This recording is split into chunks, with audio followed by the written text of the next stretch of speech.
এতদিন আমরা নিরাপত্তা দিতে পারবো না, না পারতে হবে তাদেরকে, এটা করতে হবে। এটা জাতির বৃহত্তর স্বার্থে। মনে রাখবেন, আগামী 50 বছরের জন্য বাংলাদেশের নির্বাচন হতে যাচ্ছে। এই নির্বাচন নির্ধারণ করবে 50 বছর বাংলাদেশ কিভাবে চলবে। এই ক্ষেত্রে সেনাবাহিনীকে করতে হবে, তাদের বিকল্প নেই, এবং তারা এটা বললে হবে না। এই যে সংস্কারের কথা যে বলা হচ্ছে, এই যে সংস্কার নিয়ে যে এত কিছু হচ্ছে, এই সংস্কারগুলো কি শেষ পর্যন্ত আলোর মুখ দেখবে, নাকি এটা ওই আমাদের অনেকেই বলছে যে শেখ হাসিনার সময় আমরা উন্নয়ন উন্নয়ন দেখেছি, কোনো কিছু বললেই খালি উন্নয়ন, তো এখন কোনো কিছু বললেই প্রশ্ন আসে যে সংস্কার আগে।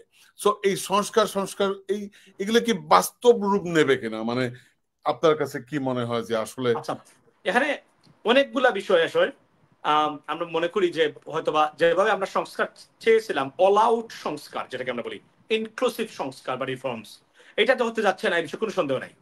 তবে ন্যূনতম এবং বেসিক যে রিফর্মস যেটা বা সংস্কার, সেটা কিছুটা যে হবে এ বিষয়ে কোনো সন্দেহ নাই। এবং এই প্যাকেজটা ইজ অন দা ওয়ে। এটা কামিং। আপনি নিজেও জানেন যে এগুলা আমরা আইন উপদেষ্টার সাথে দেখা করেছিলাম, তা আপনি নিজেও জানেন যে, তো উনি এটা বলেছেন, এবং আমরা বিশ্বাস করি যে এই ন্যূনতম এগুলা আসতেই হবে, তার কোনো বিকল্প নেই। এবং এটা হয়তো দুদিন মান্থের আপনি চমৎকার একটা কথা বললেন। আমরা যখন দুজনেই গেলাম আসিফ নজরুল সাহেবের দেখা করলাম, উনি কিন্তু একটা চমৎকার কথা বলেন, উনি কিন্তু একটা কথা বলেন, এটা খুবই সিগনিফিকেন্ট। আমি জানি না আপনি এটা নোটিশ করেছেন কিনা। উনি বললেন, দেখেন সবকিছু তো সংসদে হবে, নির্বাচিত গভর্নমেন্টে হবে। তো এখন প্রশ্ন যদি তাই হয়, এটা কি এরকমই যে সবকিছু সংসদে হবে? অনেক সংস্কার আছে যেটা সংসদের দরকারই নেই, এই গভর্নমেন্ট করতে পারে। তাহলে এই 10 মাসে তো আমরা কোনো সংস্কার দেখলাম না মাসুম ভাই। তো এখন মানে এটাও কি একটা হতাশার কারণ কিনা? আমি আমি উনার এই কথাটাই আমি হতাশ হয়েছি, এ বিষয়ে সন্দেহ নাই। উনার ভিতরে যে ধরনের এক্সাইটমেন্ট থাকার কথা, এটা নাই, এ বিষয়ে কোনো সন্দেহ নাই। এটা আরো থাকলে ভালো হতো, যেটা উনি তো মূল, কারণ উনি আইন উপদেষ্টা। এটা আমার কাছে খুবই আমার হতাশাজনক। তবে আমি মনে করি যে আপনার সংস্কার, ন্যূনতম এই সংস্কারগুলো হতে হবে। এবং আপনি যে বলেছেন যে আপনার এই সরকারের সংস্কার উনি যেভাবে ঠেলে দিচ্ছেন পরবর্তী মানে আপনার মানে এই কি বলে দলীয় সরকারের উপরে, এটা আমার মনে হয় না যে এটা উনি এটা বলা, মানে এই ক্ষেত্রে উনার কাছ থেকে এটা আমরা শোনার জন্য প্রস্তুত ছিলাম। কারণ আমরা মনে করি দে হ্যাভ দ্য ম্যান্ডেট, মানুষের, তারা এটা করে দিতে পারেন। কারণ দলীয় সরকার 100% সংস্কার করবে না কখনো। কারণ মনে রাখবেন, যারা আসবেন ক্ষমতায় তারা অতিথিও ছিলেন, এটা নতুন কোনো দল নয়। এবং এই বিষয়ে এটাই এখানে আমার কনসার্নের জায়গা। এনিওয়ে, এখন চমৎকার। এখন প্রশ্ন হচ্ছে যে আমরা ওয়েট এন্ড সি, আমরা দেখি। এবং পাশাপাশি আরেকটা জিনিস হচ্ছে, আমরা যেটা মনে করছি যে এই গভর্নমেন্টের ক্ষেত্রে মানে আমরা দেখলাম যে লন্ডনে একটি মিটিং হলো আমাদের তারেক রহমান সাহেবের সাথে, এবং মিটিং এর পরবর্তীতে এসে আমরা দেখলাম যে বিএনপির মধ্যেও অনেক উৎসাহ উদ্দীপনা দেখা গেল। কিন্তু এখন আমার কাছে কেন জানি মনে হচ্ছে, বা অনেকেই এই কথাটা বলছে যে আমার মনে হয় যে আবারও কি আমরা মানে ঐক্যবদ্ধ অবস্থা থেকে সরে আসছি কিনা। যেমন ধরেন, একটা রিসেন্টলি একটি ঘটনা আমরা বলি, সরকার একটা পরিপত্র জারি করেছে, 8ই অগস্টকে তারা এই গণঅভ্যুত্থানের দিবস হিসেবে করতে চাচ্ছে, এবং ছাত্ররা অলরেডি বলেছে না, এটা 5 তারিখে অর্থাৎ 5ই অগস্ট করতে হবে। সো এটা নিয়ে অনেক বিতর্ক বিদণ্ডা চলছে। এবং পাশাপাশি আপনি জানেন যে এই গভর্নমেন্টের যে একটা বড় স্টেক সেনাবাহিনীও কিন্তু বলেছে যে না, ডিসেম্বরের মধ্যেই নির্বাচন দিতে হবে। এরকম একটি পরিস্থিতির মধ্যে আপনার কাছে কি মনে হয় যে এই যে সেনাবাহিনীকে নিয়ে সেনাবাহিনীর যে অবস্থান, রাজনৈতিক দলগুলোর অবস্থান, এগুলো আপনি কিভাবে বিশ্লেষণ করবেন? আমি এটা দেখি টিটু ভাই, ধরেন নির্বাচন ফেব্রুয়ারির ভিতরে যদি হয়ে যায়, ইটস নট আ প্রবলেম। এবং তাহলে সরকার 7 থেকে 8টা মাস মানে সময় পেল এটা প্রপারলি। এবং আপনি জানেন প্রবাসী, আপনি বলেছিলেন এই আমাদের ভোটাধিকার নিশ্চিত করতে হবে, আমাদের এই বিষয়টা তারা করতে হবে, এই জন্য সময় দরকার। এই জন্য এই 6-7 মাস সময় সরকারের হাতে যদি সরকার প্যাকেজ আকার এখনই শুরু করে দেয়, তাহলে আমরা একটা স্বচ্ছ নির্বাচন আমরা পাবো। এবং যদিও সেনাবাহিনী বলছে বিভিন্ন কারণে, আমি বুঝতে পারি যে কি কারণে তারা বলছেন এই কথাগুলা।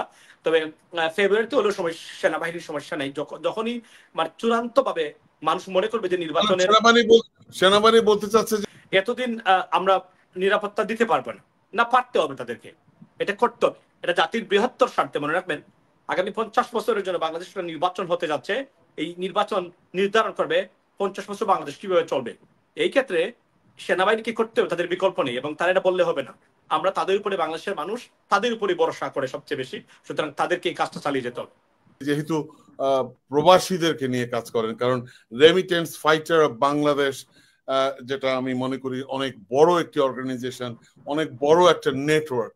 সো এই রেমিটেন্স মানে ফাইটার অফ বাংলাদেশ, এই অর্গানাইজেশনটাকে নিয়ে আপনার মানে তাদের অবদানটা কি, মানে তারা কি ধরনের বাংলাদেশ দেখতে চায়, বা আপনারা প্রবাসী আমরা যারা, আমরা কি ধরনের বাংলাদেশ দেখতে চাই, এটা যদি ভাই আপনি জানেন যে এটা একটা বৃহৎ আকারে শুরু হয়েছিল সংগঠনটা।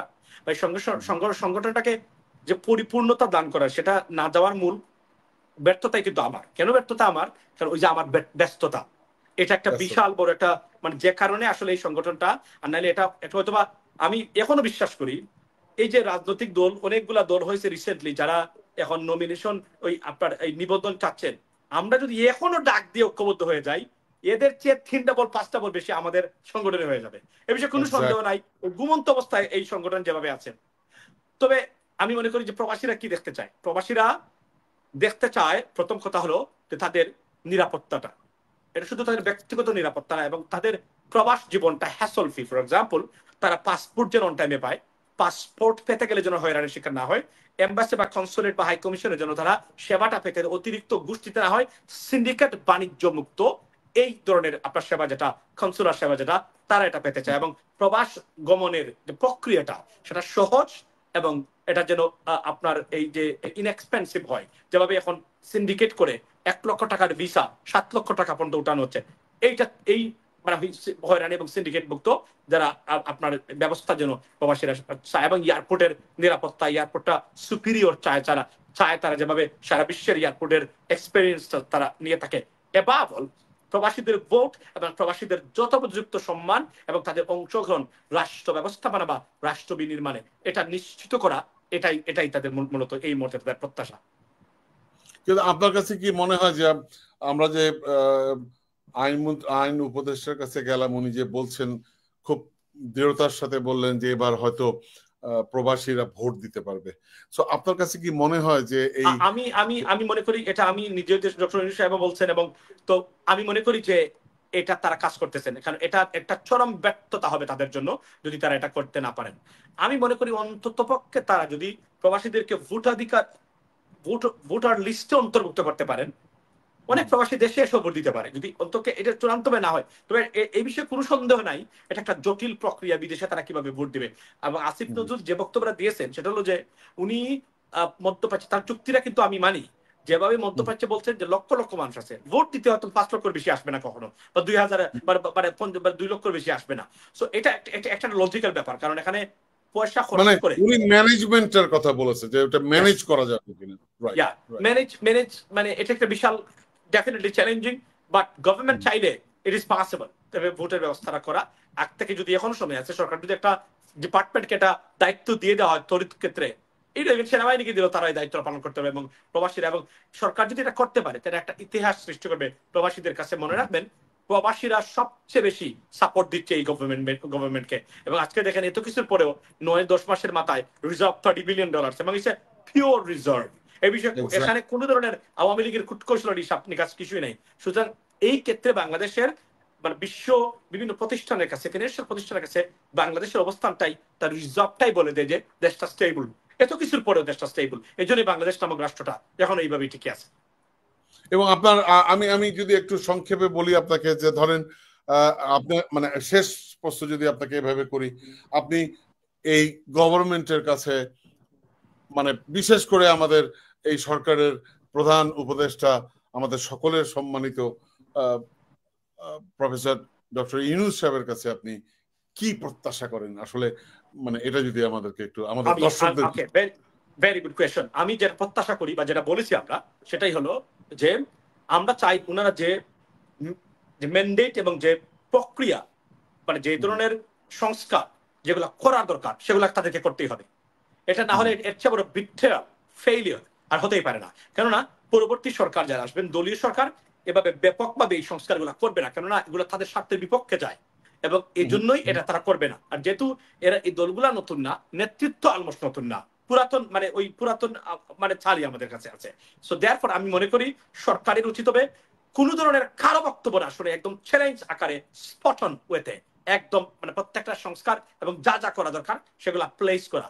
আর যদি বিএনপি ক্ষমতায় যায়, অনেকে বলে সব পাল্টিয়ে ফেলবে, বা অনেক নেতৃবৃন্দ বলছেন বিএনপি যে আমরা কোনো কিছু রাখবো না, আমরা ওগুলা ফেলে দিব, এটা ফেলতে পারবেন না, কারণ যারা বলছেন তাদের ক্ষমতা নাই এটা মানে ফেলে দেওয়ার। যতদিন পর্যন্ত বেগম খালেদা জিয়া বেঁচে আছেন, আমার দৃঢ় বিশ্বাস এগুলা এভাবে করা হবে না এবং এগুলা ফেলে দেওয়া হবে না, এগুলা ঠিকই বিএনপি এটাকে আইন হিসাবে কার্যকর করবে এবং বাংলাদেশ প্রতিষ্ঠা করবে, এটা আমার দৃঢ় বিশ্বাস। এবং চমৎকার করে আপনি যে শুরুতে যে কথাটা বললেন, যে এই কথাটা আমি বারবার বলি মাসুম ভাই, আমি জানি না আপনি এগ্রি করবেন কিনা, যে 5ই আগস্টের আগের রাজনীতি এবং 5ই আগস্টের পরের রাজনীতি এক হবে না।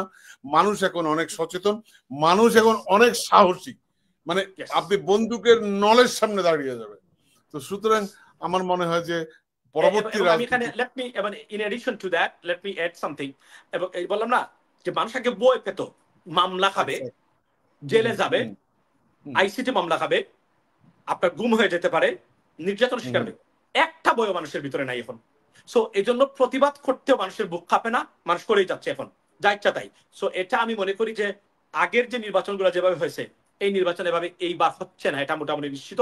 মানুষ যথেষ্ট পরিমাণ সচেতন এবং মানুষ যে প্রতিবাদ করবে সেটার একটা আইডিয়া বা গ্লিমস বা ইন্ডিকেশন আমি এখনই পাচ্ছি, এটা আমি আপনাকে বলে দিতে পারি। সুতরাং এর ভিতরে যদি আমরা যারা সোশ্যাল মিডিয়া অ্যাক্টিভিস্ট আছি এবং আমরা যদি সত্যিকার, এবং বলে রাখি আগামীতে মানে নির্বাচন প্রক্রিয়াতে ডিজিটাল প্ল্যাটফর্মস গুলো, particularly digital media, social media অনেক বড় ভূমিকা রাখবে, এটা আমি নিশ্চিত করে বলতে পারি। এবং যারা একটু মানে আপনার ইন্টালেকচুয়ালি যারা যারা সোশ্যাল মিডিয়াতে নিজের মানে বিষয়গুলা প্রজেক্ট গুলাকে তুলে ধরবেন, অনেকগুলা কাজে আসবে বলে আমি মনে করি। এবং কারণ মানুষ যথেষ্ট পরিমাণ সচেতন, দলের বাইরেও আমাকে মানুষ এসে বলছেন যে দল নয়, এবার নেতা নয়, আমরা চাই পরিবর্তন, এই পরিবর্তনটাই আমাদের দরকার। এবং মানুষ বুঝেছে যে তারা ব্যক্তিগতভাবে দলের কাছ থেকে কিছু স্বার্থ পেলেও টোটাল দেশটা যদি না পায়, তে দেশের কোনো পরিবর্তন হবে না। সো আমি আমার আশাবাদী, আমি ভেরি পজিটিভ গাই, আমি মনে প্রাণে বিশ্বাস করি চাইলেই আর আগের মতো আগের জায়গায় ফিরে যাওয়া সম্ভব নয়।